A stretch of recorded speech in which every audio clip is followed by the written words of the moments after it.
Have a look कि last 5 years में क्या सिचुएशन रही है जिस टीम ने बैटिंग फर्स्ट की है. So Mirpur last 5 years batting first, they have won 9 matches, lost 10 with an average of 127, ये टोटल एवरेज है. और सेकंड बैटिंग करने वाले ने 10 मैचेस जीते हैं, they lost 9 in this last 5 years with an average of 122. तो कल की सिचुएशन अगर हम देखें, यू नो, हम लोग राशिद भाई के पास जाएंगे. राशिद भाई, मीरपुर की पिच हमने देख रहा है ट्रेडिशनली जो है वो स्लो है. एवरेज नाइट भी अभी देख रही थी मैं बीपीएल का, उसमें भी 150, लेकिन T20s में सिर्फ 125. तो और कल बारिश का भी चांस है, तो आप बैटिंग फर्स्ट करना पसंद करेंगे in case keeping the due and DLS वाला सब कुछ इन माइंड, इन केस अगर बारिश होती है? जी, थोड़ी बेहतर पिच मिलेगी पहले हाफ में. पहले हाफ का मतलब है कि पहली बैटिंग में, और मानसून सीजन है, यहाँ पे भी बड़ी बारिश हुई है इस्लामाबाद में, लाहौर. तो अगर वहाँ शुरू हुई तो ढाका में तो फिर बड़ा मुश्किल हो जाता है. और उम्मीद करते हैं कि मैच हो और पहले बैटिंग होनी चाहिए. जो भी जीते पहले बैटिंग करे, शायद यही रिकॉर्ड होता है. और पार स्कोर 120, 125, 130 ही होता है. ऐसा नहीं है कि 200 बन जाते हैं, बन भी सकते हैं, लेकिन उसी के हिसाब से हमें खेलना पड़ेगा. अगर हम सोचेंगे पावर प्ले में हम 80 रन कर देंगे तो वहां पे विकेटें गिरती है, जब क्योंकि आप मोमेंटम से जा रहे होते हैं लाहौर के, और मोस्टली हम लाहौर में खेलते हैं, और उसी तरह से हम ढाका में खेलेंगे, वहाँ पे थोड़ी प्रॉब्लम होती है. अहमद वहाँ पे बहुत खेले में एज ए ओपनर भी इतना आसान नहीं होता. तो पार स्कोर 125 समझ के खेलेंगे तो ज़्यादा बेहतर होगा. बस मौसम को जहन में रखना पड़ेगा पाकिस्तान.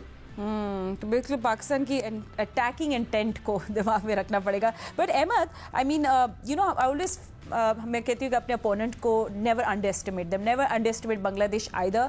दे हैव अ वेरी गुड, मैं भी उनकी स्क्वाड को भी देख रही थी और आपको भी उनको दिखाते हैं, good top order, and top order उनकी डेंजरस है. तंजीद हसन है, उन्हें अभी 73 ऑफ 6 बनाए थे in last game. Liton Das भी फॉर्म में है. I mean, and then again also they bowling, देखिए बॉलिंग भी अंडररेटेड है.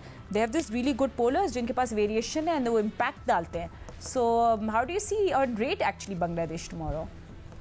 देखिए, वहाँ पे जो हम बात करते हैं ना फातिमा, अक्सर के सिचुएशन के हिसाब से खेलना है. कोई पूरी दुनिया के अंदर बहुत ज़बरदस्त पिच है, लेकिन सिर्फ बांग्लादेश एक ऐसी जगह रह गई है कि जहाँ के पिचेस जो हैं, स्पेशली मीरपुर के, वो अभी भी उसी तरह के हैं. उनसे वो बन ही नहीं पा रहे हैं. हमारी जितनी भी उनके इंटरनेशनल प्लेयर से बात होती है, अभी बीपीएल भी खेलने जब भी जाते हैं, तो वो उनको समझ ही नहीं आती है इस पिच को हुआ क्या है, वहाँ की मिट्टी कैसे है. वहाँ पे एक स्पंजी बाउंस मौजूद है फास्ट बॉलर्स के लिए. तो अगर तो हमारे प्लेयर्स तक हमारी बात पहुँच सके तो एक छोटा सा टॉप ऑर्डर के बैटर्स के लिए एडवाइस यही होगी कि लगता है ऐसे ही है कि आप यहाँ पुल मार सकते हैं, लेकिन वो छोटा सा जो फर्क आता है ना स्पंजी बाउंस का, वो खड़ी हो जाती है. तो वहाँ पे लोग पुल नहीं मारते, वहाँ पे वो ना रूम दे के कट मारते हैं. ये ज़्यादा सेफ ऑप्शन है वहाँ. और दूसरा ये है कि जिस तरह राशिद भाई ने कहा है, बिल्कुल ठीक बात की है राशिद भाई ने, कि वहाँ पे अगर आप 180 या 200 करने जाएंगे तो आपने 125 भी नहीं करना. आप अगर 135 का 30-35 का जेन में रखेंगे तो आप 160 तक पहुंच सकते हैं. ये अभी तक वहां पे जो है ना ओल्ड फैशन जो क्रिकेट थी ना, जिस तरह हम खेला करते थे कि आप विकेट्स इन हैंड में रखने की कोशिश करते हैं, और एंड में जब 4 ओवर या 3 ओवर होते हैं जहां बॉलर अंडर प्रेशर होता है और स्लो बॉलें मार रहा होता है और वाइड यॉर्कर, वहां पे आप उसका फायदा उठा सकते हैं. ठीक है, तो आपने इस प्लानिंग के साथ जाएंगे तो आपको ज्यादा बेहतरी मिल सकती है. अदरवाइज बांग्लादेश की टीम भी कोई इतनी वर्ल्ड क्लास टीम नहीं है, टू बी रियली ऑनेस्ट. लेकिन एक चीज का एडवांटेज उनको जरूर वहां पे है कि उनको कंडीशंस का पता है कि हमने किस टाइम अटैक करना है, कौन सी शॉट सिलेक्शन वहां पे करनी है, कौन सी प्लेइंग 11 किस टीम के अगेंस्ट उतारनी है, और यहाँ पे खेलना किस तरह है. तो इस चीज का एडवांटेज जरूर उनको मिल सकता है. जहां तक उनकी टीम की बात रही तो पाकिस्तान की टीम उनसे ज्यादा हैवी लग रही है. Absolutely, and of course home advantage Bangladesh को होगा सिकंदर. एंड बहुत अच्छी बात की अहमद कि they will know exactly what kind of playing 11 to get down tomorrow. Looking at the conditions, is playing in Bangladesh. इतनी क्रिकेट उसने बांग्लादेश में के लिए उसको सारा एक्सपीरियंस है. और आई एम रियली सरप्राइज कि पिच इतनी खराब है. खराब से मुराद है कि वो उनसे हैंडल नहीं हो पा रही, अपग्रेड नहीं. हाँ, मतलब वो कह रहे हैं ना कि उनके प्लेयर भी कह रहे हैं कि ये पिच को पता नहीं, समझ में नहीं आ रहा क्या हो रहा है. मगर यहाँ से बैठ के अभी से, मगर जो एक्सपीरियंस के हिसाब से सब कह रहे हैं कि पहले बैटिंग करनी चाहिए, मगर उधर देख लेना चाहिए जाकर के वहाँ पे क्या है. अगर बारिश हो रही है तो सेकंड टाइम बैटिंग ज़्यादा एडवांटेज होता है, सुना है. उसमें आपको टारगेट्स मिल जाते हैं. आई डोंट नो, अब देखते हैं वहाँ पे जाके उनकी पिचेस कैसी हैं. जहाँ तक मेरा जो उनकी बांग्लादेश की टीम को देखता रहता हूँ, मैं पढ़ता हूँ उनके बारे में, तो वो स्पिनर्स ज़्यादा मुझे लगता है कि वो पावरफुल हैं वहाँ पर, कि वो जो है तो स्पिनर्स को मदद मिलेगी। तो हमारे यहाँ देखते हैं कि किसको खिलाते हैं। और मैं तो फिर कहूँगा, अगर आपने इस दफ़ा भी सुफियान को नहीं खिलाया तो उसका मतलब है कि जो पिछले वाले जो करते आए हैं वो आप भी कर रहे हैं। आपको हर हाल में स्पिनर्स बनाने। अभी आप इंग्लैंड के खिलाफ मैच हो रहा था, देख लें, हर जगह स्पिनर काम आता है।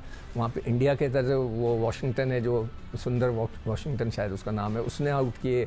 हर जगह स्पिनर्स चाहिए। स्पिनर्स चेंज करता है पूरे आपके मिजाज को। तो आपको स्पिनर्स बनाने हैं। एक और चीज़ की कमी है इस टीम में, वो है एक vice captain. You must build up a captain too. आपको एक शादाब खान नहीं, शादाब को भाई आप क्या वो उसी को रखेंगे क्या? आप साइम को बना दें, आप फ़खर को बना दें, किसी को एक वाइस कैप्टन बनाएं। और वाइस कैप्टन हर टूर्नामेंट में अलग हो। यानी कि अगर इस T20 के अंदर है, वनडे होगा तो कोई और वाइस कैप्टन हो, टेस्ट क्रिकेट में अलग वाइस कैप्टन हो। एक ही आप लोगों को लेके चलते हैं, फिर वो गैंग बन जाते हैं, ग्रुप्स बन जाते हैं। ये मैं बता रहा हूँ, डिवाइड एंड रूल वाला प्रोसीजर अडॉप्ट करे क्रिकेट बोर्ड। अदरवाइज यही शादाब आप देखिएगा इनको तंग करेगा। शादाब जो है वो कोई उसकी जगह पक्की नहीं है, वो तो सिर्फ इस वक्त फेवरेट है बिकॉज ऑफ एवरीवन। अभी उसने कह दिया अहमद ने कि जी वो इस्लामाबाद यूनाइटेड की वजह से ही इज़ वेरी फेवरेट, ठीक है। मगर आपको उसको जरूरी नहीं है कि उसको वाइस कैप्टन बनाए, आप किसी और को बनाएं, फिर दूसरे टूर्नामेंट में दूसरे को बनाएं। ठीक है, मैं राशिद भाई से भी इस पे ले लेती हूँ। राशिद भाई, आपकी क्या इस पे जो सिक्कू कह रहे हैं अबाउट वाइस कैप्टन, आपकी क्या राय है? कैप्टन तो ढूंढ ले पहले, वाइस कैप्टन मिल जाए। अच्छा, इसमें एक चीज हम लोग पता बात इसलिए कर रहे हैं कि हम लोग काफी अरसे से काम कर रहे हैं जियो के साथ और मैचेस हो रहे हैं। हम वनडे में अच्छा खेले ऑस्ट्रेलिया में, लेकिन 3-0 हम T20 में हारे। फिर हम जिम्बाब्वे से एक T20 हारे हैं, 2 जीते हैं। एक हारना वनडे और ये देख नहीं देता हम। फिर हम जाते हैं साउथ अफ्रीका, वहाँ 2-0 होता है, एक में बारिश हो जाती है। फिर हम जाते हैं न्यूजीलैंड, वहां पे भी हम हार जाते हैं, 4-1 हारे हैं। तो जो 3 बड़ी टीम के खिलाफ हमारी T20 की फुल स्ट्रेंथ भी थी शायद, तो वो भी हारती हुई आई है। तो क्या ये दोबारा इनको भेजा जाए? जो टीम आज है, जिसकी बात हम कैप्टन और वाइस कैप्टन की कर रहे हैं, जो कि 6 महीने तक टीम में ही नहीं होते, तो वो कैप्टन और वाइस कैप्टन की हम बात कर रहे हैं। क्या इनको हम भेजेंगे Australia, south Africa and New Zealand, तो क्या हाल होगा? ठीक है, चले। वैसे सिक्कू Shadab also is a very has had that personality as well ना, ये थोड़े वाइब्रेंट से है। PSL में भी, फिल्मों में क्या मतलब है, he plays cricket, he took wickets in PSL as well and he did a great role. नहीं, ऑनेस्टली स्पीकिंग उसकी कोई ऐसी आउटस्टैंडिंग परफॉर्मेंस नहीं। ठीक है, ले 14 विकेट्स तो लिए इन्होंने PSL में। चलो, आई नो इट्स वही बात हो गई ना यार, PSL में आके ले लेते हैं, उधर से घूमते फिरते आके। On that note will take नहीं, ऑन दैट नोट ना फातिमा, दैट नोट पे ना खत्म करें कि शादाब किसी परफॉर्मेंस पे नहीं आए थे। सॉरी, इस नोट पे ना खत्म करें। शादाब खान किसी परफॉर्मेंस पे नहीं आए थे। देखिए, हमने बड़ा न्यूट्रल रहना है, न्यूट्रल रह के बात करते हैं हमेशा, आप भी हम भी। शादाब खान किसी परफॉर्मेंस पे टीम में नहीं घुसते, आपने उनको वाइस कप्तान बना के पेश किया था। हाँ, लेकिन अब उनकी इंजरी हुई है, हम दुआ गो हैं कि वो अपनी इंजरी से निकले, डोमेस्टिक का सीजन खेलें, वहां पे टॉप करें और पाकिस्तान टीम में वापस आए। Good note, that's a good note to end this. Thank you so much gentleman for joining us.